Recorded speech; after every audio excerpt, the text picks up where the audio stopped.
आज के इस वीडियो में हम सारणिक डिटर्मिनेंट से जितने भी क्वेश्चन आज तक हमारे बोर्ड एग्जाम में 2011 से लेकर अभी तक पूछे गए हैं, इन सभी ऑब्जेक्टिव क्वेश्चन को दोस्तों मैं एक एक कर सोल्व करवाने वाला हूं। इसमें ऑब्जेक्टिव के साथ कुछ सब्जेक्टिव भी है। अगर आप इतना बना लेते हैं तो एक भी क्वेश्चन आपका बोर्ड एग्जाम में नहीं छूटेगा। तो हल करने से पहले कुछ इसके बेसिक कॉन्सेप्ट एवं गुणधर्म होते हैं दोस्तों। अगर आप इन्हीं सब को याद रखते हैं तो क्वेश्चन बनाने में बहुत आसानी होगा और गुणधर्म की सहायता से इस चैप्टर में क्वेश्चन बहुत जल्दी बन जाते हैं। इसलिए मैं जो गुणधर्म इसमें बताऊंगा उसे आप कॉपी में नोट कर लेंगे अच्छे से, तभी आपसे क्वेश्चन भी जल्दी बनेगा। तो देखिए यहाँ पर सबसे पहले आपको इस तरह का सारणिक दिया हुआ रहेगा। ये चिन्ह होता है सारणिक डिटर्मिनेंट का।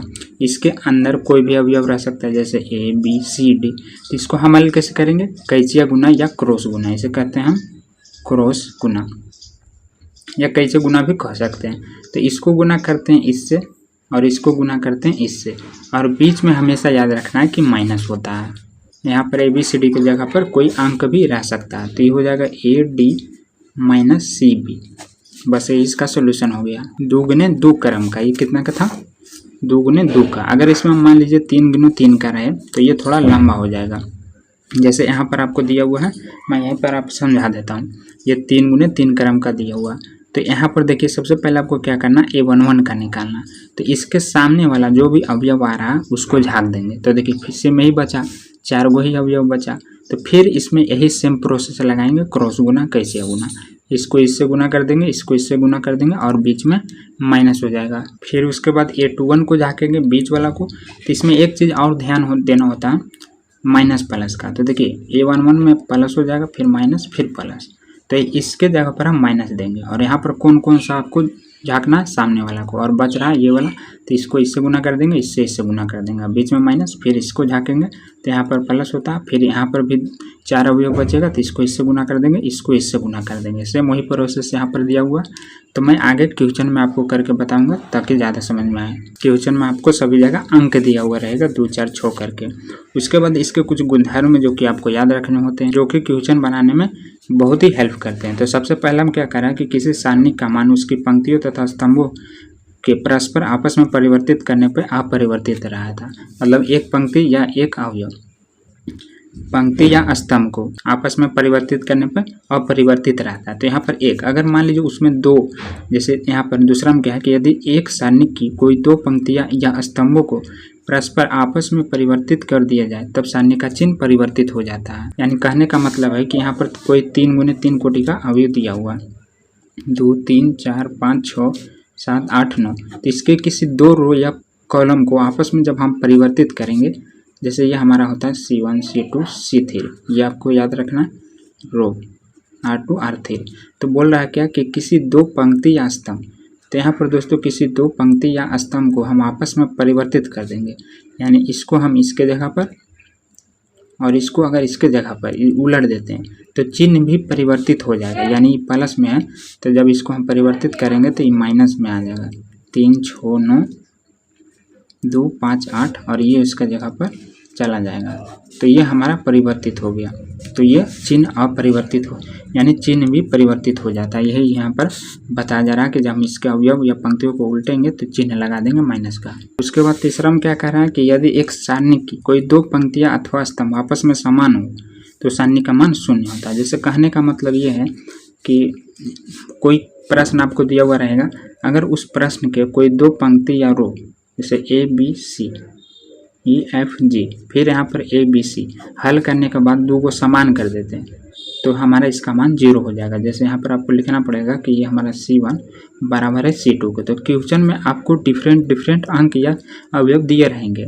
अगर आप उसको हल करके 2 को समान कर देते हैं, इस तरह या इस तरह भी अगर आप समान कर देते हैं तो डेल्टा का मान डायरेक्ट आप 0 लिख सकते हैं। तो ये गुणधर्म बहुत ही उपयोगी होता है दोस्तों। क्वेश्चन में आगे आपको समझ में आएगा। बस आपको याद रखना है कि किसी 2 या रो कॉलम आपस में बराबर हो तो उसका मान 0 होता है। 2 पंक्तियों अथवा स्तंभ सभी संगत अवयव समान हो, मतलब उसके अंदर जो अवयव दिए गए हैं वो समान होना चाहिए। तो आप समझ गए होंगे। यदि एक सारणी के किसी एक पंक्ति अथवा स्तंभ के प्रत्येक अवयव को k से गुना करते हैं तो सारणी का मान k गुणित हो जाता है। यानी यहाँ पर आपको ध्यान देना है कि जैसे कोई अवयव दिया हुआ है 2 4 6 8, अगर इसमें हम k से गुना करते हैं तो ये सारणिक है। सारणिक का गुणधर्म होता है कि किसी एक रो या किसी एक कॉलम में ही ये k गुना होगा। तो आप किसी में भी कर सकते हैं, तो ये 2k हो जाएगा, 6k हो जाएगा किसी एक रो या किसी एक कॉलम में। अगर इसके जगह पर जैसे ये सारणिक में है और एक अवयव में इसके पहले आप पढ़े होंगे इस तरह का चिन्ह, अगर इस तरह का रहे तो ये जो k है ना उस सब में गुना हो जाता है। ये आपको ध्यान रखना है, इसमें बहुत सारे बच्चे गड़बड़ा जाते हैं, चिन्ह पर ध्यान नहीं देते, के सभे में गुना कर देते, तो ऐसा नहीं करना। अगर ये वाला चिन्ह यानी डंटा वाला तो इसे हम सारणिक कहते हैं, और इसमें क्या होता है कि के किसी एक अवयव या रो या कॉलम में ही गुना होते हैं, सभे में नहीं होता है। लेकिन अगर अवयव का चिन्ह है, ये किसका चिन्ह है, इस तरह टेढ़ा रहेगा बड़े की पोस्ट, तो ये हमारा अवयव होता है, इसमें के सभे में गुना हो जाता है। तो ये आपको ध्यान रखना, इस पर भी ऑब्जेक्टिव बनते हैं। उसके बाद अगला 5वां कह रहा है कि यदि ए एक n गुणन क्रम का अवयव है तो k मोड a, तो इसको जब हम बाहर निकालेंगे तो इस पर n पावर लग जाएगा और a मोड में चला जाएगा। उसके बाद जो अगला छठा है, यदि एक सारणी किसी पंक्ति या स्तंभ के प्रत्येक अवयव में दूसरी पंक्ति या स्तंभ के संगत अवयवों को k से गुना करके जोड़ दिया जाता है तो सारणी का मान वही रहता है। तो ये सब कंडीशन दोस्तों सब्जेक्टिव में काम आता है। जैसे कोई हम हल करेंगे उसमें सेम लाने के लिए कभी आपको के से गुना करना पड़ेगा, के की जगह पर कोई अंक भी हो सकता है ताकि हम दो अवयव सेम कर पाएँ, तो ये आपको सब्जेक्टिव में भी काम देता है। उसके बाद अगला ये छठा गुणधर्म 7वां, तो इसका बहुत कम उपयोग होता है और ये फार्मूला तो आप पढ़े होंगे 10th में, इतना ये डायरेक्ट पढ़े होंगे, लेकिन ये कैसे आता है यहाँ पर आपको बताया गया, त्रिभुज का क्षेत्रफल। तो यहाँ पर दोस्तों लाइन से लिख देते हैं और जो तीसरा का हमारा कॉलम होता है उसमें 1 1 दे देते हैं। तो आपको ये वाला फार्मूला याद रखना, नहीं तो इस पर भी क्वेश्चन थोड़ा बहुत बनते हैं, ज़्यादा इस पर नहीं आता है। इसके बाद इधर भी वही दिया गया और कुछ गुणधर्म भी है, जैसे a इंटू एजवांट a, तो इसको हम इस प्रकार भी लिख सकते हैं, मोड a, इतना को मोड a लिख सकते हैं और in, और एजवांट a बराबर फार्मूला होता है मोड a n-1। तो ये मैं पहले भी चैप्टर अभी में बता चुका हूँ, mode a does not equal 0 और ये दोनों बराबर होते हैं। एक वर्ग अवयव एक अप्रतिलोम व्युत्क्रम विद्यमान होता है यदि और केवल यदि अवयव एक व्युत्क्रमीय हो और जहाँ ए मोड बराबर डज नॉट इक्वल 0 होगा। तो ये फार्मूला ये दोस्तों ए इनवर्स बराबर आपको पूछेगा कि निकालने के लिए, तो इसका फार्मूला हम लगाते हैं 1 मोड a एजवांट a, और अगर एजवांट a का फिर से हम एजवांट निकाल दें, इन्वर्स निकाल दें, तो वो a के बराबर ही आ जाता है। तो ये अब मैं पहले भी बता चुका हूँ, यहाँ पर ए बी का इन्वर्स तो पहले भी आ जाता है, एजवांट a बराबर, इसको एक साथ भी हम लिख सकते हैं। तो ये छोटे छोटे गुणधर्म डायरेक्ट ऑब्जेक्टिव में पूछे जाते हैं। तो चलिए मैं अब इसी की सहायता से मैं सभी ऑब्जेक्टिव को सोल्व करके बताता हूँ। तो पहला क्वेश्चन में क्या कर रहा है कि यदि 7 और 2 समीकरण इतना बराबर 0 के 2 मूल है तो तीसरा मूल्य क्या होगा। तो सबसे पहले हम इसका हल करेंगे। मैंने बताया दोस्तों कि इसे हल कैसे करते हैं, इससे पहले मैं नोट कर लेता हूँ। x3 7 2 x2 7 6 2 x। तो यहाँ पर क्या होता है प्लस माइनस प्लस, अगर आप इसको इससे हल करें या इससे करें बात बराबर ही आएगा। तो यहाँ पर आप माइनस लिख सकते हैं, प्लस लिख सकते हैं। मैं एक बार पूरा लिखवा देता हूँ, वहाँ पर नहीं लिखवाया था, प्लस माइनस प्लस, फिर minus plus minus plus minus plus. तो इसको हल करते हैं, तो इसको सामने वाले सभी को झाँकेंगे और जो बचेगा उसको हम कैंचिया गुना कर देंगे। तो यहाँ पर ये बच रहा, ये बच रहा, तो ये हो जाएगा x² और माइनस 6 दूनी 12। उसके बाद -3 आ रहा, तो इसको झाँकेंगे इसको झाँकेंगे, तो यहाँ पर ये दोनों बच जाएगा, तो ये हो जाएगा 2x और फिर -7 दूनी 14। अब 7 को झाँकेंगे तो उस पर प्लस, इसको झाँके x हो जाएगा 6 दूनी 12 -7x। अब इसको हम हल कर देते हैं, तो इसको जब इसके साथ गुना करेंगे तो x³ -12x, फिर यहाँ पर -6x और ये माइनस माइनस मिलके प्लस हो जाएगा 14 तिया 42 प्लस 12 छक 72 12 7 84 और फिर माइनस 7 49x बराबर 0। तो यहाँ पर एक जात वाला को एक साथ लिख लेंगे, तो यहाँ पर एक से इसके साथ एक से और एक इसके साथ, तो 12 6 18 और 49 जोड़ देंगे तो 67x और फिर प्लस बिना x वाला, तो 4 2 6 और 12 यानी 126 बराबर 0। तो इतना आ गया। अब प्रश्न में कह रहा था कि 7 और 2 समीकरण इतना के 2 मूल है। प्रश्न से दिया है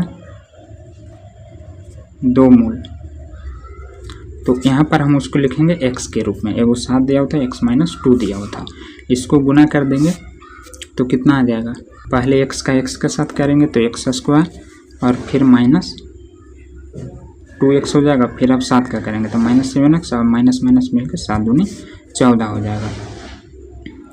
x square minus 9x plus 14, तो इतना आ गया। अब इन दोनों जो समीकरण आया ना, अब इसको हम क्या करें इसमें कि हमें x का मान निकल आए। तो अगर घटाते हैं जोड़ते हैं तो नहीं आ पाएगा, तो इसको भागा दे दीजिए।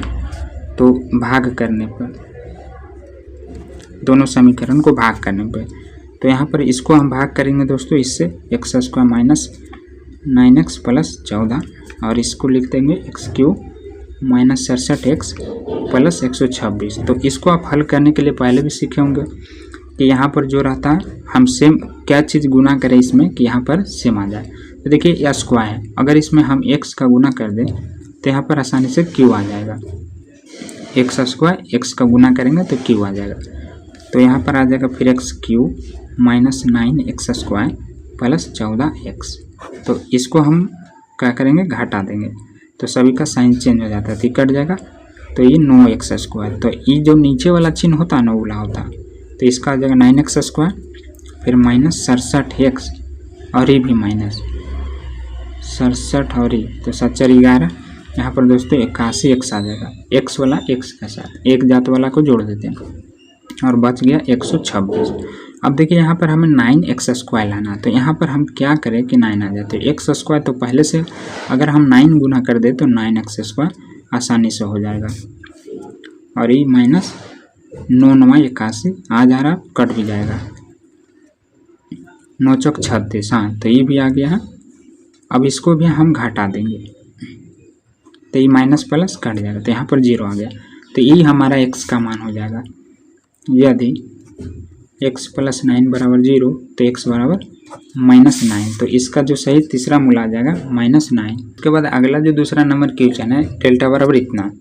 तो देखिए अगर इसको हम सिंपल हल करते हैं तो थोड़ा लंबा जाएगा लेकिन आंसर आ जाएगा। और अगर आप गुणधर्म की सहायता से जो मैं इधर बताया हूँ उसकी सहायता से अगर हल करते हैं तो आपका एक स्टेप में हो जाएगा। तो मैं दोनों तरीका बताऊँगा, पहले इसका मैं लॉन्ग मेथड बता देता हूँ, फिर इसका शॉर्ट में बता दूंगा, क्योंकि ये ऑब्जेक्टिव सब्जेक्टिव में भी आता है 2 अंक में, तो वहाँ तो आपको लंबा बनाना पड़ेगा। और अगर ऑब्जेक्टिव में आ जाए तो गुणधर्म की सहायता से आप इसका आंसर 2 सेकेंड में निकाल पाएंगे। तो पहले यहाँ पर डेल्टा बराबर इतना दिया हुआ, इसको मैं लिख लेता हूँ 1 1 1 a b c b plus c plus a plus b. अब देखिए यहाँ पर जब आपको 1 1 दिखे, किसी भी इस तरह के अवयव में 1 1 दिखे तो उसे आपको 0 करने की कोशिश करना।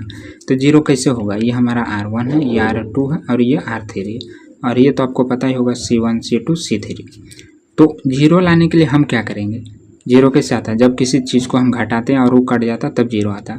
तो अगर हम 1 से 1 घटा देते हैं यहाँ पर 0 आ जाएगा। ज़्यादा से ज़्यादा 0 लाना है आपको। और इसको भी अगर हम 1 से 1 घटा देते हैं यहाँ पर भी 0 आ जाएगा।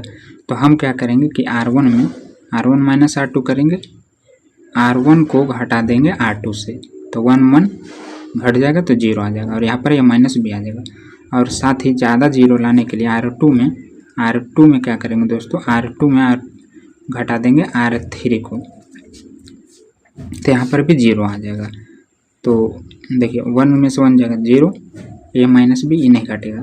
और यहाँ पर घटाएंगे तो क्या हो जाएगा, देखिए b प्लस सी माइनस b प्लस सी घटा रहे हैं तो माइनस सी माइनस ए, तो c से c कट जाएगा, तो यहाँ पर b माइनस ए बच जाएगा।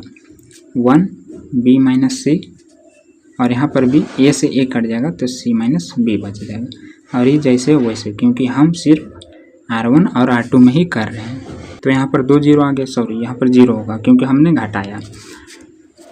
तो अब इसको क्या कीजिए, प्रसरण कर दीजिए या कॉमन ले लीजिए। तो अगर आप कॉमन ले लेते हैं तो ज़्यादा आसानी रहेगा। देखिए यहाँ पर भी a माइनस बी है, यहाँ पर भी a माइनस बी है, यहाँ पर अगर हम माइनस कॉमन ले लेंगे तो ये a माइनस बी हो जाएगा। तो यहाँ पर से हम R1 में a माइनस बी तथा R2 में यहाँ पर भी दोस्तों माइनस कॉमन ले लेंगे, b माइनस सी कॉमन लेने पर a minus B b minus C, तो बच क्या जाएगा, यहाँ पर तो कॉमन ले लेते 1 बचेगा, लेकिन इसको हम उलट के कॉमन लेंगे तभी तो आएगा a माइनस बी। तो यहाँ पर -1 बच जाएगा, ये वाला बाहर निकला तो माइनस रह जाएगा। यहाँ पर 1 -1 c a प्लस b। अब इसको प्रसरण कर दीजिए। यहाँ पर आप चाहें तो लिख सकते हैं कि R3 के अनुदिश प्रसरण करने पे तो 1 इंटू इसको जाके तो -1, अब बीच में पहले से माइनस होता है -1 आई +1 तो ये कट जाएगा। तो यहाँ पर a minus b minus c गुना 0, 1 गुना 0, तो ये पूरा को 0 कर देगा, यानी इसका सही आंसर 0 आ जाएगा। तो ये हुआ लॉन्ग मेथड। अब इसको शॉर्ट में हम कैसे बनाएंगे गुणधर्म की सहायता से। तो देखिए मैंने क्या बताया था कि किसी 2 रो या कॉलम में सभी अवयव अगर सेम हो जाए तो उसका मान 0 होता है। तो देखिए यहाँ पर क्या है 1 1 है, तो हम किसी और में 1 1 लाने की कोशिश करते हैं। तो कैसे आएगा, कुछ कॉमन करेंगे तभी 1 1 आएगा। तो हम क्या करते हैं, देखिए यहाँ पर R2 में जोड़ देते हैं R2 प्लस R3, सॉरी ये तो C1 ना होता है, C2 में जोड़ देते हैं, यानी ये हमारा C2 है, ABC और ये C3 है, C2 में जोड़ना है। तो ये हो जाएगा A plus B plus C, A plus B plus C, क्योंकि तीनों में सेम ही है, आगे पीछे आप लिख सकते हैं। और ये जो C3 है जैसे है वैसे लिख दीजिए। अब देखिए यहाँ से C2 से A plus B plus C common लेने पर तो 1 1 बच जाएगा यहाँ पर भी, क्योंकि इसे हमने कॉमन ले लिया। B plus C plus A plus B, तो देखिए यहाँ पर आ गया कि नहीं, किसी 2 कॉलम में सभी अवयव अगर सेम हो तो उसका मान 0 होता है। तो यहाँ पर लिखना है कि C1 बराबर C2 के, इसलिए डेल्टा का मान क्या होगा, 0 होगा। तो A plus B plus C ये पूरा का मान 0 हो गया, और इतना गुना कर देंगे 0 में तो 0 आ जाएगा। तो इस तरह आप शॉर्ट में भी बना सकते हैं, इतना लिखने का ज़रूरत नहीं है, बस आपको सोच लेना माइंड में कि 2 को सेम कैसे होगा। उसके बाद तीसरा जो है ये भी सब्जेक्टिव में आता है और ऑब्जेक्टिव में भी आता है। तो इसका तो देखते ही आंसर है, एक फार्मूला होता है देखिए 1 प्लस ओमेगा स्क्वायर बराबर 0। तो अगर हम सभी में जोड़ दें, जैसे ये हमारा C1 है, C1 में C1 plus C2 plus C3 कर दें तो सभी में आ जाएगा 1 plus omega square, 1 plus omega square. और गुणधर्म क्या था कि अगर किसी एक रो या कॉलम में सभी प्रत्येक अवयव 0 हो जाए तो डेल्टा का मान 0 हो जाएगा।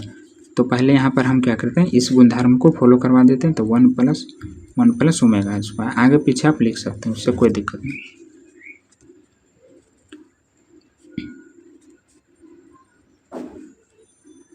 तो ये देखिए यहाँ पर मान रख देंगे सभी का, तो 0 0 0। तो किसी एक पंक्ति या रो में सभी अवयव 0 हो जाए तो 0 हो जाता है ओमेगा का मान। तो यहाँ पर डायरेक्ट आप लिखिए डेल्टा बराबर 0। ऐसे आप इसको हल भी करेंगे झाँक कर तो वो आंसर 0 ही आएगा, आप हल करके देख सकते हैं। फिर उसी तरह इसको भी करना है, तो इसको भी गुणधर्म की सहायता से आप हल कर सकते हैं, लेकिन देख लेना कि 2 सेम होगा कि नहीं होगा। तो ऐसे देखिए जिसमें गुणधर्म लगेगा इस तरह के क्वेश्चन में, उसमें बड़ा बड़ा अंक दिया हुआ रहेगा ताकि हम गुना करने में टाइम वेस्ट कर दें। तो जो बच्चे गुणधर्म नहीं जानते हो वो गुना भागा करेंगे और उसका टाइम निकल जाएगा, 2 से 3 मिनट लग जाएगा। और अगर छोटे छोटे अंक रहे तो इसको आप हल कर लीजिए, अगर गुणधर्म नहीं लग रहा तब। तो ये हो जाएगा 5 दूनी 10 -1, जाके इसको तो 5 दिया 15, 2 दूनी 4, 5 5 25 -0, तो 3 गुना -10 -1 गुना 11 प्लस 7 गुना 25। तो यहाँ पर क्या आ जाएगा -30 और 11 प्लस 25 7, तो ये हो जाएगा 150 -30, तो ये हो जाएगा -41 प्लस 175। तो 75 में से 40 घटा दीजिए, तो यहाँ पर आ जाएगा दोस्तों 30, यानी 131 इसका सही आंसर आ जाएगा। 34 4 है, सी आ जाएगा। और उसके बाद अगला 5वां है, तो देखिए इसमें भी 1 1 है। किसी एक रो या कॉलम में सभी 1 1 हो तो वैसा ही एक और बनाने की कोशिश करना है, तो नहीं हो पाएगा, या तो उसको 0 करने की कोशिश करना है। जैसे ही आपको 1 1 दिखे, पहले से अगर 1 1 रहे तो इसको 0 करने की कोशिश करना है। तो 0 कैसे होगा, अगर हम इसको घटा देते हैं 1 1 1 x y z, तो इसको हम घटा देंगे। तो यहाँ पर दोस्तों देखिए ये हमारा होता है R1, ये होता है R2 R3। तो अगर हम R1 में R1 माइनस R2 करें, इसको इससे घटा दें तो 0 आ जाएगा। साथ ही में ज़्यादा 0 लाने के लिए आपको ज़्यादा से ज़्यादा 0 लाना है, जितना ज़्यादा 0 रहेगा उतना जल्दी आंसर आता है। तो R2 माइनस R3 इसको भी 0 कर देते हैं, तो ये हो जाएगा R1 माइनस R 0, ये हो जाएगा x माइनस वाई और ये x square minus y square हो जाएगा। उसी तरह हम R2 में करेंगे, इसमें G1 minus 1 0 y minus z और फिर भी वही y माइनस जेड स्क्वायर, ये जैसे वैसे रह दीजिए क्योंकि इसमें हम कुछ नहीं कर रहे। अब देखिए इसमें भी x माइनस वाई, इसमें भी x माइनस वाई, तो हम क्या करते हैं कॉमन ले लेते हैं। R1 से x माइनस वाई तथा R2 से y माइनस जेड कॉमन लेने पर, तो यहाँ तो x माइनस वाई है लेकिन यहाँ पर 2 है, तो एक फार्मूला आप पढ़े होंगे एक्स स्क्वायर नहीं ए स्क्वायर माइनस बी स्क्वायर बराबर क्या होता है ए माइनस बी और ए प्लस बी। तो उसी तरह इसका भी हो जाएगा 2 को एक्स माइनस वाई और एक्स प्लस वाई। तो हम कॉमन लिए हैं एक्स माइनस वाई और इसमें कॉमन लिए हैं वाई माइनस जेड। तो यहाँ पर तो 0 1, यहाँ पर 2 को था अभी मैंने बताया, तो ई निकला है हमारा एक्स माइनस वाई, तो एक्स प्लस वाई बच जाएगा। यहाँ पर भी सेम वैसे ही हो जाएगा, वाई माइनस जेड बच जाएगा 1 जेड जेड स्क्वायर। तो ज़्यादा 0 आ गया इसमें, तो जिसमें 0 ज़्यादा रहे उसी के अनुदिश आपको प्रसरण करना है। तो हम इसके अनुदिश प्रसरण करते थे प्लस माइनस प्लस, यानी प्लस से हो जाएगा 1, सॉरी नहीं लिखेंगे प्लस छुपा हुआ रहता है, तो इसको जाके इसको जाके, तो इसको गुना करेंगे इसके साथ वाई माइनस जेड, इसको गुना करेंगे इसके साथ, बीच में माइनस होता है, तो यह हमारा कट जाएगा वाई से वाई, ये हो जाएगा y minus z minus x minus y, तो वाई से वाई कट गया।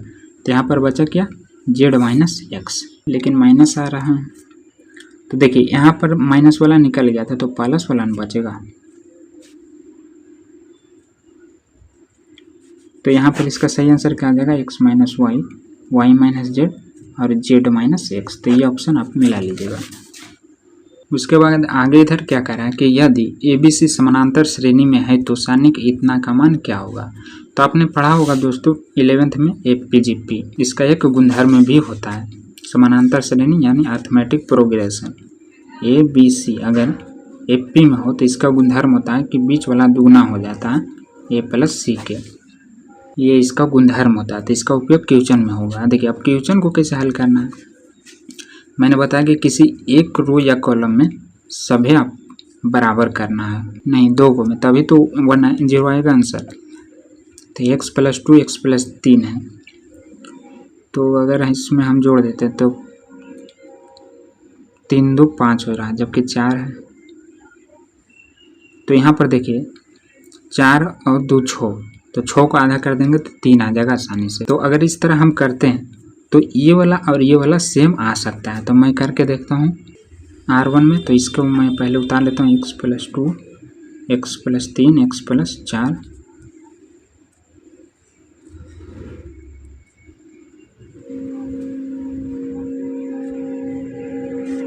2c। तो देखिए यहाँ पर किसी 2 को सेम करना है, तो यहाँ पर जब मैंने इसको जोड़ा तो ये 4 और 2 छोड़ रहा, वो x 2x हो रहा।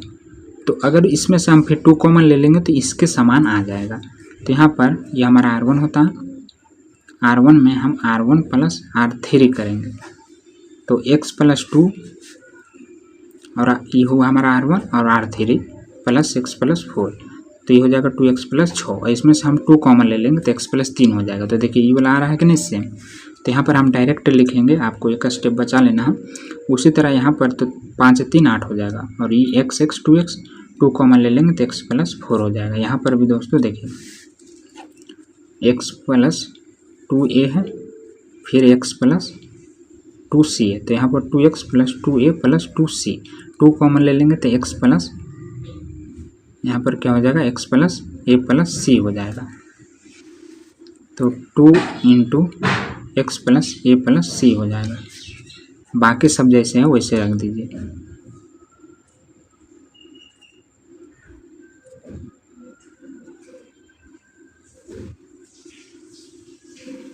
सब तो सेम आ गया, x प्लस 3x प्लस 4, लेकिन ये सेम नहीं आया। तो R1 से 2 कॉमन लेने पर, तो 2 कॉमन लेंगे फिर भी इतना बच जाएगा, इतना लाना है। तो देखिए शुरू में कहा था कि एपीसी अर्थमेटिक प्रोग्राम है, तो इसका गुणधर्म होता है कि a प्लस सी बराबर हम 2b लिख सकते हैं। तो इसका आप मान दे दीजिए, मान देने पर a प्लस सी बराबर क्या है, यहाँ पर 2b है और 2 हमने कॉमन ले लिया। तो यहाँ पर क्या हो जाएगा, 2 कॉमन ले लिया तो x और इसका मान प्लस 2b, a प्लस सी बराबर 2b, तो हमने रख दिया। बाकी सब जैसे वैसे। तो देखिए दोनों सेम आ गया कि नहीं। तो यहाँ पर लिखेंगे हम कि यहाँ R1 बराबर है R2 पर। किसी दो रो या कॉलम में सभी अवयव अगर बराबर हो जाए तो उसका मान 0 होता है। तो ये दोनों बराबर है, कौन, R1 और R2, इसलिए डेल्टा का मान क्या हो जाएगा, 0। तो इसका आंसर दोस्तों 0 आ जाएगा, ऑप्शन सी। इस तरह के हर एक क्वेश्चन दिए रहेंगे। देखिए यहाँ पर भी लगा सेम ही है, एपीजीपी रहे तो उसका याद कर लीजिए, आंसर 0 ही होगा। लेकिन मैं याद करने के लिए नहीं कहता हूँ, मैं पूरा प्रॉपर सोल्यूशन भी बताता हूँ, क्योंकि सब्जेक्टिव में भी आता है। तो आप क्या करेंगे फिर, और अगर ओमेगा वाला रहे, वो पहले था ओमेगा वाला के भी मान 0 ही होता है। उसके बाद ये क्वेश्चन है तो सेम ही है, वहाँ पर सिर्फ x था और यहाँ पर ABCD है। तो यहाँ पर भी हम 0 लाने के लिए क्या करेंगे, पहले मैं इसको नोट कर लेता हूँ, ABC A square B square C square. तो इसको इससे घटा देंगे, R1 R2 R3। तो R1 में हम 0 लाने के लिए R1 माइनस R2 कर देते हैं, तथा R2 में 0 लाने के लिए R2 माइनस R3 कर देते हैं। तो इसको घटाएंगे इससे, 1 में से बन जाएगा 0, A minus B, A square minus B square 0, B minus C, B square minus C square. बाकी सब जैसे है वैसे लिख दीजिए। फिर से कॉमन लेना है आपको। देखिए यहाँ पर B माइनस B है, यहाँ पर B माइनस B है, B माइनस C यहाँ पर भी है। तो A square minus B square same formula आ गया। तो ये हो जाएगा A minus B A plus B। तो ये बाहर निकाल देंगे तो ये वाला बच जाएगा। तो R1 से A माइनस B तथा R2 से B minus C common, A minus B minus C बाहर ले लिया हमने, 0 0 1, यहाँ पर 1 बच जाएगा और इसमें से माइनस वाला गया है तो प्लस वाला ये बच जाएगा। सम उसी फार्मूला पर ये भी। अब देखिए इसमें ज़्यादा 0 किस में है, इसमें। तो हम यहाँ पर लिखेंगे C1 के अनुदिश प्रसरण करने पे। तो वो छोटा मोटा क्वेश्चन में लिखा था, इस तरह में बड़ा क्वेश्चन में नहीं लिखा था। गुना करेंगे इसको, B प्लस C बीच में माइनस, तो यहाँ पर डायरेक्ट मैं कर देता हूँ। तो B से B कट रहा है, तो C माइनस A यहाँ पर बच जाएगा। ये हमारा सही आंसर आ जाएगा। तो एक बार ऑप्शन मिला लीजिएगा आप, D वाला। उसके बाद ये क्वेश्चन देखिए, इसमें ज़्यादा 0 है, तो जिसमें आपको 0 ज़्यादा दिखे उसके अनुदिश आपको प्रसरण करना है, क्योंकि 0 का नहीं करना पड़ता। ये बात मैंने शायद नहीं बताया था, तो इसमें बता देता हूँ। जैसे इसमें क्या है, 2 3 5 0 4 7। अभी तक मैंने डायरेक्ट कर दिया था, जिसमें 0 रहता था सिर्फ एक ही का करते थे, लेकिन तीनों का करना, प्लस माइनस प्लस, यही प्लस तो फिर माइनस फिर प्लस। तो देखिए यहाँ पर 2 है, तो 2 का करिए, 4 5 20 माइनस 7 गुने 0 तो 0। अब देखिए हम 0 का क्यों नहीं करते, यहाँ पर मैं बताता हूँ। 0 का करेंगे, इसको जाके इसको जाके, तो 5 दिया 15, 5 दिया 15 माइनस 0, फिर प्लस 0, इसको जाके 7 दिया 21 माइनस 4 5 20। अब जैसे यहाँ पर कुछ भी है, 2 गुने 40 माइनस 0, यहाँ पर 0 गुने 15 प्लस 0 गुने 21। तो 0 के साथ अगर कोई भी अंक यहाँ पर रहेगा तो 0 ही ना होगा, गुना में 0 के साथ 0 हो जाता। ये बी दूनी 40 माइनस 0, और ये 0, तो 40 यहाँ पर सही आंसर आ जाएगा। इसलिए हम 0 को छोड़ देते हैं और सिर्फ अंक का करते हैं। 0 का अनुदिश करने पर, एक का ही करने पर इसका आंसर आ जाएगा। आप जीरो वाला को छोड़ दीजिए, सिर्फ इसका कीजिए। 2 इंटू 4 × 20 माइनस 0, तो यहाँ पर 40 डायरेक्ट आ जाएगा। जिसमें आपको ज़्यादा जीरो दिखे उसी का अनुदिश कीजिए, आंसर जल्दी आ जाएगा। उसी तरह इसमें भी है, तो यहाँ पर भी हम क्या करेंगे 1 का अनुदिश करेंगे। तो देखिए एक स्टेप में हो जाएगा 6 × 24 माइनस 0, 6 × 24 सही 0, तो यहाँ पर इसका सही आंसर 24 आ जाएगा, ऑप्शन सी। और अगला 10 नंबर क्वेश्चन, जो कि मैं शायद पहले ही बता दिया, क्वेश्चन नंबर 3 है। इसको जोड़ दीजिएगा a प्लस मतलब C2 में सभी को जोड़ देंगे तो a प्लस बी प्लस सी हो जाएगा, इसमें भी a प्लस बी प्लस सी हो जाएगा। और C2 से क्या करेंगे a प्लस सी प्लस मतलब C2 से ये कॉमन ले लेंगे। पहले मैं बता दिया क्वेश्चन 3 में, इसलिए यहाँ पर आपको शॉर्ट में बता, तो 1 1 आ जाएगा। C2 में हमने ये कॉमन ले लिया तो यहाँ पर भी 1 1 आ जाएगा। बाकी यहाँ पर कुछ भी रहा लिख दीजिएगा, तो यहाँ पर हमारा C1 बराबर हो जाएगा C2 का और डेल्टा का मान 0। अगला 11 को हमें हल करना पड़ेगा, इसमें सभी में अंक है, तो ये हो जाएगा 1 इंटू 4 दूनी 8, इसको झाँकिए 6 माइनस 2, तो 2 दूनी 4 माइनस 6 प्लस 3 2 माइनस 4, तो यहाँ हो जाएगा 1 गुने 2 माइनस 2 गुने माइनस 2 प्लस 3 गुने माइनस 2, तो 2 आ जाएगा माइनस माइनस मिलकर प्लस सारी माइनस 6, तो 4 और 2 6 माइनस 6, तो बराबर 0। इसका सही आंसर दोस्तों 0 आ जाएगा। ये सेम नहीं 12, तो इसको झाँकिए 1 इंटू, तो 6 दूनी 12 माइनस 4 × 20, फिर माइनस 1, बीच वाला को झाँकिए, तो 6 दूनी 12 माइनस 12, अब प्लस 2 वाला को झाँकिए,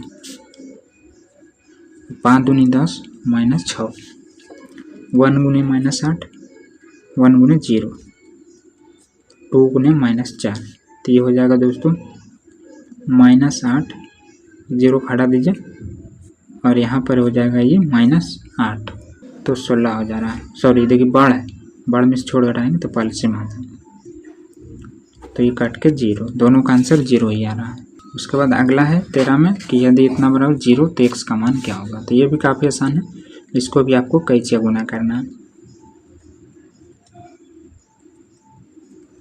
x² माइनस 5 × 25 बराबर 0, और देखिए स्क्वायर हटाएंगे तो इसमें रूट लग जाएगा, और रूट किसका होता है 5 का, तो प्लस माइनस दोनों देना है। जब हम स्क्वायर हटाते हैं तो उसमें प्लस माइनस दोनों आता है, तो देखिए ऑप्शन ए में सही आंसर हो जाएगा। अगला है तो 10 × 7 = 70 माइनस 35 दूनी 70, तो ये भी 0 ही आ जाएगा, ऑप्शन बी। तो ये -2 माइनस माइनस 4 × 20 -2 प्लस 20, तो ये 18 आ जाएगा प्लस में, क्योंकि ये बड़ा है। और उसके बाद अगला गुणधर्म में ही मैं पहले भी बता रखा हूँ, किसी सारणी जिसकी कोई दो पंक्तियाँ या स्तंभ आपस में समान हो तो उसका मान 0 होता है। तो ये इसको आपको 2-3 बार पढ़ लेना, किसी सारणी जिसकी कोई दो पंक्तियाँ अथवा स्तंभ आपस में समान हो तो उसका मान 0 होता है। अगला 17 में इतना, तब x का मान, तो इसको भी हम क्या करेंगे कैसे गुना से हल करेंगे।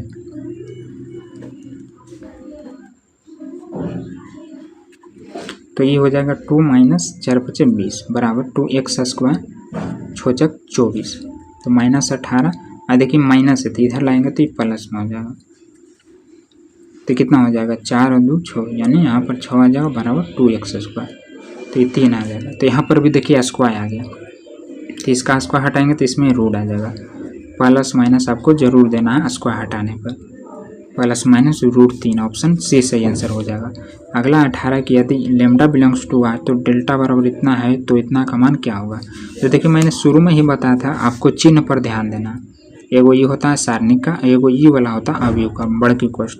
तो सारणिक वाला में क्या होता है कि जब हम किसी अचर k का गुना करते हैं तो किसी एक रो या किसी एक ही कॉलम में गुना होता है, जबकि हम अवयव में k का गुना करते हैं तो सभे में गुना हो जाता है।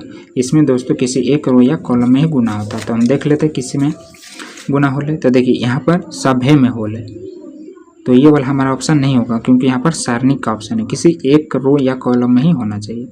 इसमें सिर्फ अगर बी के साथ भी रहता तो हमारा ऑप्शन बी सही आंसर हो जाता, लेकिन नहीं है, तो यहाँ पर हमारा ऑप्शन ए सही, सी सही आंसर हो जाएगा, क्योंकि यहाँ पर किसी एक ही कॉलम में गुना है, जबकि इसमें नहीं है, तो ऑप्शन सी हमारा सही है। उसके बाद अगला 19 नंबर क्वेश्चन सेम इसके तरह है, लेकिन यहाँ पर थोड़ा अंक चेंज है। तो सेम प्रोसेस से यह भी बनेगा। इसमें भी आपको क्या करना है, किसी दो रो या कॉलम को आपस में सेम करना है। देखिए यहाँ पर 1 है, 2 है, 3 है।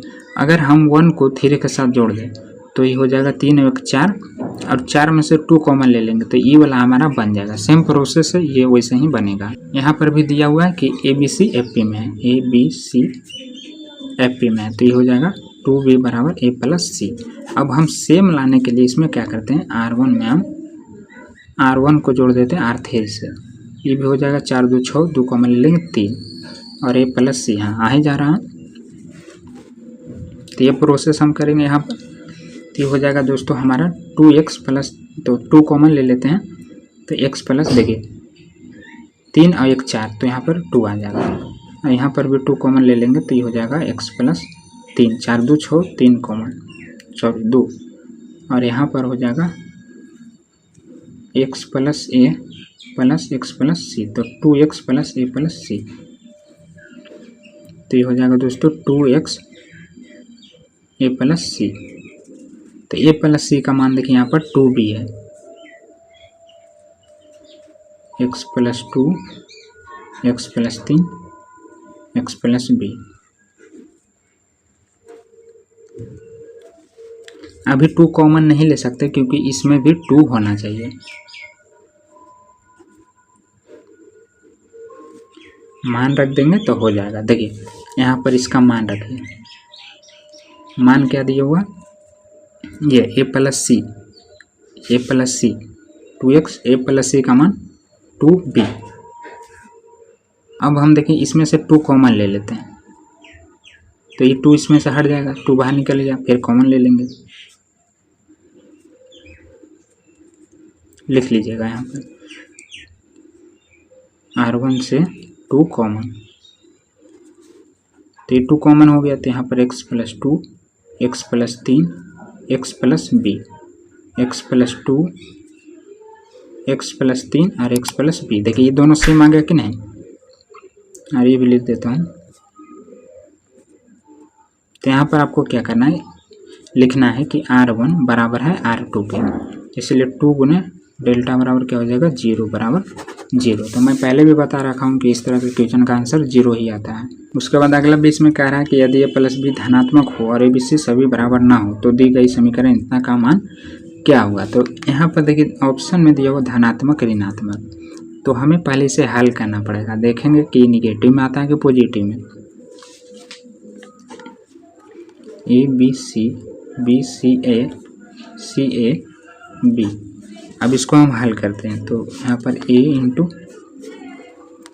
CB माइनस a स्क्वायर, फिर minus b into b square minus AB, फिर प्लस c, तो AB माइनस c स्क्वायर। अब इसको हम गुना करेंगे तो ABC हो जाएगा माइनस AQ हो जाएगा, BQ हो जाएगा, माइनस माइनस मिलकर प्लस ABC हो जाएगा, फिर यहाँ पर भी ABC हो जाएगा, ये C 2 1 3 हो जाएगा। तो देखिए यहाँ पर इसमें भी माइनस है, इसमें भी माइनस है, और इसमें भी माइनस, तो हम माइनस कॉमन ले लेते हैं, तो AQ plus BQ plus CQ हो जाएगा, माइनस माइनस माइनस, तीनों में से कॉमन ले लिए तो सब है प्लस में हो गया। बाकी यहाँ पर ये 3 A प्लस C हो जाएगा, एगो यहाँ पर, एगो यहाँ पर, एगो यहाँ पर, 3 हो जाएगा। सभी को जोड़ देंगे तब।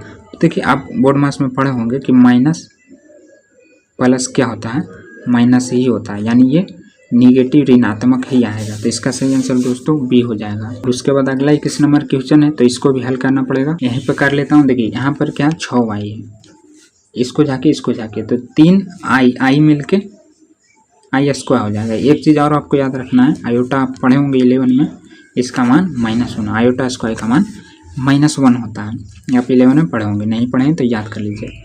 अब यहाँ पर -3, पहले से भी माइनस होता है, तो माइनस माइनस मिलके 3i, सॉरी यहाँ पर फिर -3 होगा, 3i, अब इसको जाके इसको जाके, तो 4i -30, minus minus sorry plus हो जाएगा, क्योंकि पहले से भी माइनस होता। इसको जाके 4 × 12 -3, 30 या 90 आई, 6 आई। अब देखिए यहाँ पर गुने -1, इसका मान, अब इसको गुना कर दीजिए तो हो जाएगा 4 या 12 आयोटा स्क्वायर, आई इसमें भी 30 या 90 आई, और ये हो जाएगा -12 सॉरी प्लस है -90 आयोटा, तो ई माइनस प्लस कट जाएगा, ये हो जाएगा -18 आयोटा, और ये भी हो जाएगा -18 है। देखिए यहाँ पर थोड़ा मिस्टेक हो रहा है, माइनस है, पहले से भी माइनस होता है, तो माइनस माइनस मिल के ई वाला प्लस हो जाएगा, सॉरी, और यहाँ पर स्क्वायर है, तो अभी मैंने बताया था -12 हो जाएगा, स्क्वायर का मान -1 गुने 12, तो -12 फिर +12, और ये तो कट ही गया, इसका भी आंसर 0 आ जाएगा। सॉरी, दो चीज़ का मान बताना है ना, x प्लस आयोटा वाई, तो आयोटा वाई, तो इससे तो देखिए आयोटा वाला भी 0 ही आया और y वाला भी 0 ही आया, तो तुलना कर दीजिए x प्लस आई वाई, तो x का मान 0 और ये हो गया हमारा x का मान आई वाला आई के साथ, तो ये भी तो 0 ही है, दोनों का मान 0 ही होगा। अगला है 22 नंबर, यदि ओमेगा समीकरण x को -1 बराबर 0 का वास्तविक मूल हो तो इतना का मान क्या होगा। तो ये भी क्वेश्चन मैं शुरू में ही शायद बता दिया था, देखिए है ना, तीसरा नंबर क्वेश्चन भी ये सेम है, तो ये भी उसी तरह बनेगा। उसके बाद अगला 23 में है, इतना का मान क्या होगा, तो इसको भी हल कीजिए। 9 × 27 - 6 × 24, 9 × 9 = 6, 4 - 3, तो यहाँ 1 गुने 3 -2 गुने 3 + 4 गुने 1, तो 4 × 3 = 7, तो इसका सही आंसर 1 आ जाएगा। अगला 24 नंबर में अवयव है, तो मैंने क्या बताया था कि किसी अगर सारणिक में दिया हुआ रहे तो एक रो या कॉलम में गुना करना, लेकिन ये तो अवयव है, 30 सभ्य में गुना हो जाएगा, यानी 3 आपको देखना है सभ्य में किस में है, तो डी में है, बाकी सब में छूटा हुआ है। 25 में जोड़ना है, तो पहला को पहला के साथ, तो 1 + a 2 + b 3 + c 4 + d, बस जोड़ देना, 1 + a 2 + b 3 + c 4 + d, तो ये इसका सही आंसर हो जाएगा, जो कि ऑप्शन डी में है, सॉरी यहाँ है सी में, यहाँ पर हो जाएगा 4 दूनी 8 16 85, तो 0, यहाँ पर ऑप्शन डी। और अगला 27 में देखिए सारणिक है, तो इसमें किसी एक रो या कॉलम में सब 2 गुना होगा, तो इसमें करें चाहे इसमें करें, तो इसमें एक ही में है, इसमें देखिए 2 में है, तो इसमें सिर्फ C1 में ही किया है, हम R1 में भी कर सकते हैं, लेकिन देखिए इसमें नहीं है, इसमें नहीं है, इसमें नहीं है, तो ये गलत हो जाएगा, C1 वाला सही हो जाएगा। और उसके बाद कार्य सारणी कितना का मान ज्ञात करें, तो इसको भी क्रॉस गुना कर देना,